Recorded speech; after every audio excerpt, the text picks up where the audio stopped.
नमस्कार बच्चों, आप देख रहे हैं आत्रेय ज्ञान कुंज यूट्यूब चैनल। और आज हम लेकर आए हैं आप लोगों के लिए धातु रूपी परिचय।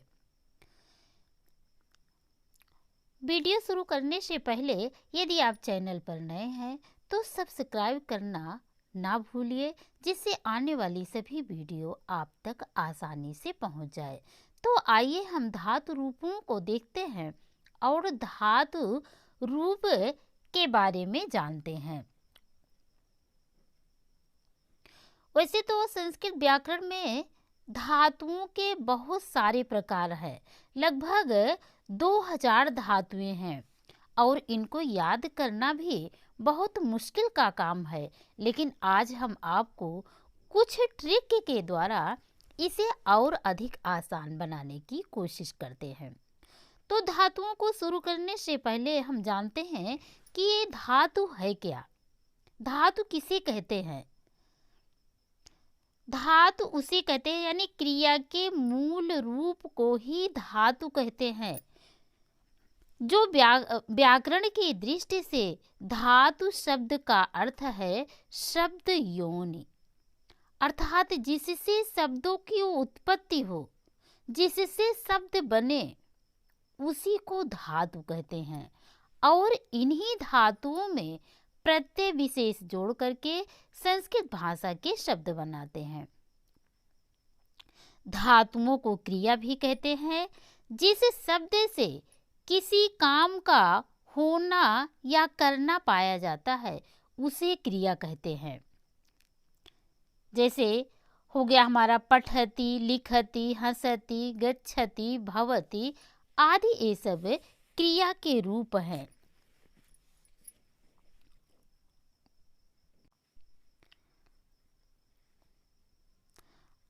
और इसी क्रिया को लकार भी कहते हैं। यद्यपि काल एक और अखंड होता है, फिर भी व्यवहार को सरलता के लिए उसके भूत भविष्य आदि भेद कर लिए जाते हैं। कुछ क्रियाएं ऐसी भी होती हैं जिनके काल का महत्व नहीं रहता है, जैसे आज्ञा करना आदि। ये सब कालवाची नहीं है। फिर भी क्रिया की काल आदि विशेषताओं को प्रकट करने के लिए हम लकारों का प्रयोग करते हैं। हमारे संस्कृत व्याकरण में 10 प्रकार के लकार हैं। कुछ तो परस्मैपदी हैं, कुछ आत्मनेपदी हैं और कुछ उभयपदी हैं। यानी जो आत्मनेपदी और परस्मैपदी दोनों में चलते हैं उसे उभयपदी कहते हैं। संस्कृत व्याकरण में 10 लकार है, यानी क्रिया की काल आदि से संबंधित विशेषताओं को सूचित करने वाली प्रक्रिया को हम लकार कहते हैं। संस्कृत भाषा में क्रिया की विभिन्न विशेषताओं को सूचित करने के लिए 10 प्रकार के लकार बताए हैं। वो 10 प्रकार के लकार कौन से हैं? आइए हम उन 10 लकारों को जानते हैं। उसके बाद हम सिर्फ परस्मैपदी के सिर्फ 5 लकार को ही पढ़ेंगे, जो परीक्षा के दृष्टि से अत्यधिक महत्वपूर्ण है। यह सीटेड, एमपीटेड, सुपरटेड आदि सभी परीक्षाओं में इसी परस्मैपदी से ही प्रश्न आते हैं। तो आइए हम इन लकारों के जो 10 प्रकार है उन 10 प्रकार को जानते हैं। पहला है लट लकार, यानी क्रिया का वर्तमान काल जिससे सूचित होता है। क्रिया का वर्तमान काल जिससे सूचित होता है या वर्तमान काल में होना सूचित करने के लिए हम लट लकार का प्रयोग करते हैं। उसके बाद है लिट लकार। लिट लकार का प्रयोग वहाँ होता है, यानी क्रिया का परोक्ष भूतकाल अर्थात बहुत प्राचीन काल में होना सूचित करने के लिए लिट लकार का प्रयोग करते हैं। उसके बाद है लुट लकार। लुट लकार का प्रयोग वहाँ होता है आज के पश्चात भविष्य काल में क्रिया का होना सूचित करने के लिए धातु से लुट लकार के रूप बनाए जाते हैं। अगला है लिट लकार। लिट लकार का प्रयोग वहाँ होता है यानी आज ही, अब के, पश्चात के, काल में क्रिया का होना सूचित करने के लिए लिट लकार रूपों का प्रयोग किया जाता है। उसके बाद अगला है लेट लकार। लेट लकार का प्रयोग अक्सर वेदों में होता है यानी इस लकार का प्रयोग सिर्फ वेद में ही होता है। आगे है लोट लकार। लोट लकार का प्रयोग यहाँ वहाँ होता है जैसे किसी को आज्ञा देना हुआ, प्रार्थना करना हुआ, आशीर्वाद, निमंत्रण, आमंत्रण आदि अर्थों को प्रकट करने के लिए हम लोट लकार का प्रयोग करते हैं। फिर अगला है लंग लकार। ये लंग लकार भूतकाल को सूचित करने के लिए यानी भूतकाल की क्रियाओं को सूचित करने के लिए लंग लकार के रूप बनाए जाते हैं, लंग लकार का प्रयोग किया जाता है। फिर अगला है लिंग लकार। इस लिंग लकार के दो रूप हो जाते हैं, पहला है विधिलिंग और दूसरा आश्रित लिंग। यानी लिंग लकार जो है, इस लिंग लकार के दो रूप बनते हैं, पहला है विधिलिंग लकार और दूसरा है आश्रित लिंग। विधिलिंग लकार का प्रयोग वहाँ होता है जैसे प्रेरणा, निमंत्रण, आमंत्रण, संप्रश्न तथा प्रार्थना आदि अर्थों को सूचित करने के लिए विधिलिंग लकार का प्रयोग किया जाता है। और आश्रित लिंग का प्रयोग वहाँ होता है जहाँ पर आशीर्वाद के अर्थ में इसका प्रयोग किया जाता है, यानी आशीर्वाद के अर्थ में इस आश्रित लिंग का प्रयोग किया जाता है। उसके बाद है लुंग लकार। लुंग लकार का प्रयोग वहाँ किया जाता है यानी सामान्य भूतकाल को सूचित करने के लिए हम लुंग लकार का प्रयोग करते हैं। फिर अगला है लिंग लकार, यानी जहाँ एक क्रिया के कारण दूसरी क्रिया हो, ऐसे भूतकाल में लिंग लकार का प्रयोग किया जाता है। ये तो हमारे 10 लकार थे। इन 10 लकारों में से हमें सिर्फ परस्मैपदी के सिर्फ 5 लकार ही पढ़ने हैं, तो आइए उन 5 लकारों को देखते हैं। यहाँ संस्कृत व्याकरण में मुख्यतः 10 लकार होते हैं, परंतु 5 लकार रूपों का ही प्रयोग किया जाता है। तो 5 लकार रूप कौन से हैं? पहला है लट लकार यानी वर्तमान काल, दूसरा है लिट लकार भविष्य काल, और तीसरा है लंग लकार भूतकाल। यानी वर्तमान काल में क्रिया का प्रयोग हम लट लकार के माध्यम से करते हैं, और भविष्य काल में क्रिया को हम लिट लकार के रूप में प्रयोग करते हैं, और भूतकाल में लंग लकार के रूप में करते हैं। लोट लकार। लोट लकार यानी जहाँ किसी को आज्ञा देनी रहती है, आज्ञार्थक के अर्थ में, प्रार्थना के अर्थ में, आशीर्वाद, निमंत्रण, आमंत्रण आदि के अर्थ में हम लोट लकार का प्रयोग करते हैं। विधिलिंग। विधिलिंग लकार इच्छार्थक यानी जहाँ पर किसी चाहिए धातुओं को बताने, चाहिए के अर्थ में हम विधिलिंग लकार का प्रयोग करते हैं। यानी विधिलिंग लकार आमंत्रण, निमंत्रण, संप्रश्न, प्रार्थना आदि अर्थों में को सूचित करने के लिए विधिलिंग लकार का प्रयोग करते हैं।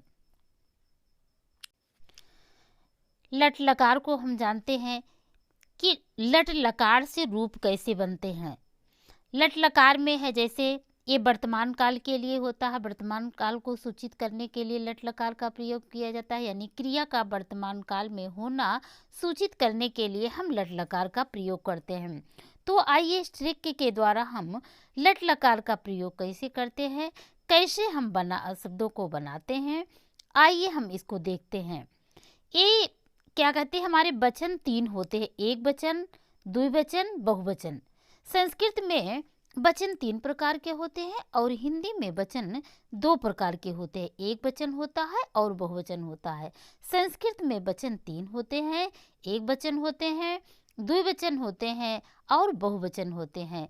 इसी तरह से संस्कृत में पुरुष भी 3 होता है। एक प्रथम पुरुष होता है, दूसरा मध्यम पुरुष होता है और तीसरा उत्तम पुरुष होता है। यहाँ पर है, हम इन 9 शब्दों को जानते हैं। इन 9 शब्दों के अनुसार हम ये लकारों से बनने वाले उन 9 रूपों को जानते हैं। जैसे है ती, ताह, निन, अंति, शी, था, आम, आव, आमह, आम, आवह, आमह, ती, ताह, निन्ते, सी, था, आम, आवह, आमह। इसके द्वारा हम कैसे बनाते हैं? मान लीजिए हमको इतनी सारी धातुएं हैं, इतनी सारी धातुओं को हम नहीं याद कर सकते हैं, तो इस ट्रिक के द्वारा हम उसे और अधिक बनाने का प्रयास करते हैं। ती, तह, अनंत याद कर लिए, तो इससे हमें मान लीजिए पठ धातु को याद करना है, तो यहाँ पर हम लिख देंगे पठ। ये पठ लिखते जाएंगे तो ये अपने आप रूप बनता जाएगा। सिर्फ हमें धातुओं को लिखना है। पठ पठ पठ पठ पठ।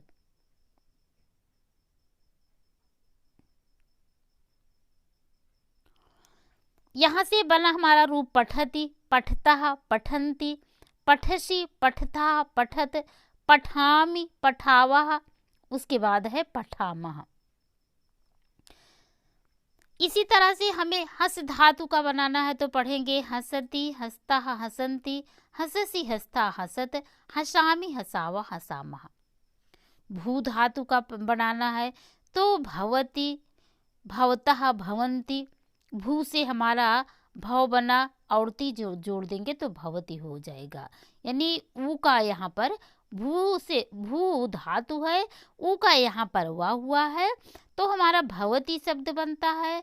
फिर भवतः बनता है, भवंती बनता है, भवसि, भवथा, भवत, भवामि, भवावह, भवामा। इस तरह से हमारे रूप चलते हैं।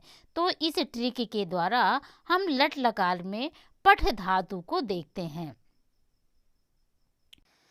पठु धातु में प्रथम पुरुष एक वचन में पठति, पठतः, पठन्ति, पठसि, पठतः, पठत, पठामि, पठावः, पठामः। पठति, पठतः, पठन्ति, पठसि, पठथा, पठत, पठामि, पठावा, पठामः। पठति, पठतः, पठन्ति, पठसि, पठथा, पठत, पठामि, पठावः, पठामः। इसी तरह से हमारा हंस का भी चलेगा। हंस के लिए हमने टाइप तो नहीं किया है, लेकिन इसी के माध्यम से हम आप लोगों को बताते हैं कि हंस धातु का रूप कैसे चलेगा। हसति, हस्तः, हसन्ति, हससि, हस्ता, हसत, हसामि, हसावा, हसामः। गच्छति का हमें रूप चलाना है। गम धातु, गम से हमारा गच्छत शब्द बनता है, तो गच्छति, गच्छतः, गच्छन्ति, गच्छसि, गच्छथा, गच्छत, गच्छामि, गच्छावः, गच्छामः। पठति, गच्छति, भवति, एक ही तरह चलाना। गच्छतः, पठतः, भवतः, इस तरह से हमारा ये रूप चला। पठन्ति, भवन्ति, गच्छन्ति, इस तरह से हमारे रूप चलेंगे। जिस तरह से पठसि, उसी तरह से हससि, गच्छसि, भवसि आदि रूप चलता है। पठतः है तो इसी तरह से हमारा चलेगा भवतः, गच्छतः, और यहाँ पर हो जाएगा गच्छत। जैसे पठत वैसे गच्छत, हसत, इस तरह से रूप चलेंगे। पठामि, पठावः, पठामः, इसी तरह से हमारा गच्छामि, गच्छावः, गच्छामः हो जाएगा। भवामि, भवावः, भवामः हो जाएगा। हसामि, हसावः, हसामः हो जाएगा। यानी धातुएं हमारे कई प्रकार हैं। उन धातुओं को हम अलग अलग याद करेंगे तो हमारे लिए कठिनाई होगी, लेकिन इसके माध्यम से हम याद करेंगे तो वह बहुत ही आसान हो जाएगा।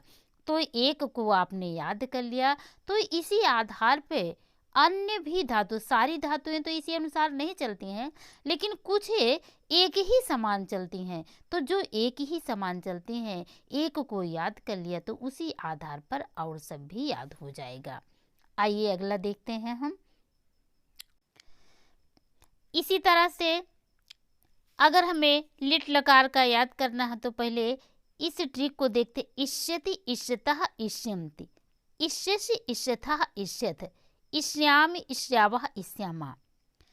जैसे पठति हमारा चल रहा था उसी तरह से ये भी चलेगा। इसमें क्या कहते हैं, ई और इश यति जोड़ देने पर ये हो जाएगा इष्यति इष्यतः इष्यन्ति, इष्यसि इष्यथः इष्यथ, इष्यामि इष्यावः इष्यामः। इसी तरह से हमारा रूप चलेगा पठिष्यति पठिष्यतः पठिष्यन्ति, पठिष्यसि पठिष्यथः पठिष्यथ, पठिष्यामि पठिष्यावः पठिष्यामः, पठिष्यति पठिष्यतः पठिष्यन्ति, पठिष्यसि पठिष्यथः पठिष्यथ, पठिष्यामि पठिष्यावः पठिष्यामः। इसी तरह से अगर हंस धातु का याद करना है तो हसिष्यति हसिष्यतः हसिष्यन्ति, हसिष्यसि हसिष्यथः हसिष्यथ, हसिष्यामि हसिष्यावः हसिष्यामः। अगर गम धातु का पढ़ना है तो हम पढ़ेंगे गमिष्यति गमिष्यतः गमिष्यन्ति, गमिष्यसि गमिष्यथः गमिष्यथ, गमिष्यामि गमिष्यावः गमिष्यामः। अगर हमें भू धातु का पढ़ना है तो पढ़ेंगे भविष्यति भविष्यतः भविष्यन्ति, भविष्यसि भविष्यथः भविष्यथ, भविष्यामि भविष्यावः भविष्यामः। यानी जैसे हमारा पठिष्यते वैसे भविष्यते, उसी तरह से गमिष्यति, ये सब रूप एक ही समान चलने वाले हैं। अगला हम भूतकाल का देखते हैं तो सब में आगे आ जुड़ जाएगा, सभी में आगे आ जुड़ जाएगा। ता ताम ना आह तम ता मा आओ आम, इस तरह से सब में आगे आ जुड़ जाएगा। तो जैसे हमारा भवत सब भू सब धातु है तो आगे हम यहाँ पर भव लिख देंगे, यहाँ भव लिख देंगे तो हो जाएगा अभवत अभवताम अभवन। फिर यहाँ भव लिखेंगे अभवः अभवतम अभवत, अभवम अभवाव अभवाम। इसी तरह से यदि हम पठ धातु का हमें बनाना है तो यहाँ सब में पठ पठ लिखते जाएंगे तो हो जाएगा अपठत अपठताम अपठन, अपठा अपठतम अपठत, अपठम अपठाव अपठाम। यानी हम सिर्फ धातुओं को ही लिखेंगे, धातुओं को लिखने से रूप अपने आप बन जाएगा। ता तामना आह तमता मा आओ आम। इस ट्रिक को याद करेंगे और बीच में धातुओं को लिखते जाएंगे तो अपने आप ही सारे रूप क्लियर हो जाएंगे। इसी तरह से पठ का अगर हमें पढ़ना है तो पढ़ेंगे अपठत अपठताम अपठन, अपठाह अपठतम अपठत, अपठम अपठाव अपठाम, अपठत अपठताम अपठन, अपठाह अपठतम अपठत, अपठम अपठाव अपठाम। अगच्छत अगच्छताम अगच्छन, अगच्छा अगच्छतम अगच्छत, अगच्छम अगच्छाव अगच्छाम। इसी तरह से अगर भू धातु का पढ़ना तो पढ़ेंगे अभवत अभवताम अभवन, अभवाः अभवतम अभवत, अभवम अभवाव अभवाम। अगर हर्ष धातु को पढ़ना तो पढ़ेंगे आहसत आहस्ताम आहसन, आहसा आहस्तम आहसत, आहसम आहसाव आहसाम। अगर लोट लकार को पढ़ना तो तू ताम नंतु आ तम ता आन आओ आम, तू ताम नंतु आ तम ता आन आओ आम। अब उसके अनुसार हम देखते हैं तू ताम नंतु था, तो हो जाएगा पठतु पठताम पठंतु, पठ पठतम पठत, पठानि पठाव पठाम, पठतु पठताम पठंतु, पठ पठतम पठत, पठानि पठाव पठाम। अगर हमें गच्छतु का पढ़ना है तो पढ़ेंगे गच्छतु गच्छताम गच्छन्तु, गच्छ गच्छतम गच्छत, गच्छानि गच्छाओ गच्छाम। अगर भू धातु का पढ़ना है तो पढ़ेंगे भवतु भवताम भवन्तु, भव भवतम भवत, भवानि भवाओ भवाम। पठतु पठताम पठन्तु, पठ पठतम पठत, पठानि पठाओ पठाम। गच्छतु गच्छताम गच्छन्तु, गच्छ गच्छतम गच्छत, गच्छानि गच्छाव गच्छाम। हसतु हसताम हसन्तु, हस हसतम हसत, हसानि हसाव हसाम। यानी एक हम याद कर लिए, अगर हमें पठतु याद हो गया तो इसी तरह से हसतु बनेगा, गच्छतु बनेगा, भवतु बनेगा, और इसका दूसरा रूप पठतात भी हो जाएगा। यानी प्रथम पुरुष एक वचन में, मध्यम पुरुष एक वचन में पठतात हो जाएगा। हस है तो हसतात हो जाएगा, भू धातु है तो भवतात हो जाएगा। इस तरह से हमारे रूप चलते हैं। यानी हमने एक को याद कर लिया तो उसी आधार पर सारे रूप चलने वाले हैं। आइए विधिलिंग लकार को देखते हैं। विधिलिंग लकार में हमारा रूप चलेगा एत एताम एव, एतम एत, एयम एव एम, एत एताम एव, एतम एत, एयम एव एम।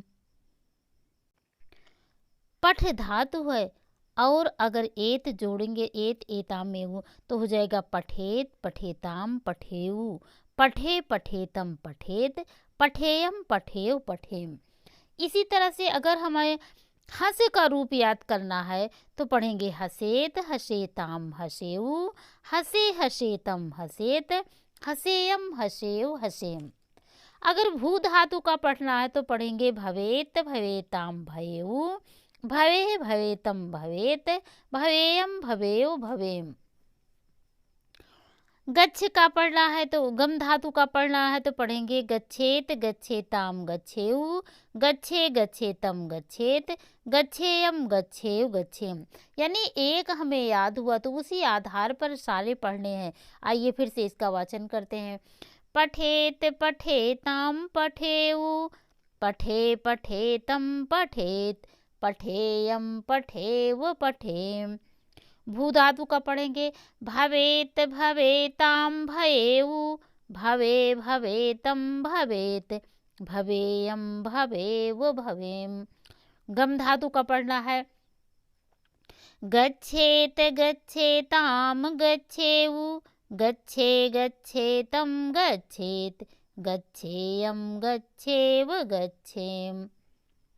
इसी तरह से अगर हस धातु का पढ़ना है हसेत हसेताम हसेयू, हसे हसेतम हसेत, हसेयम हसेव हसेम।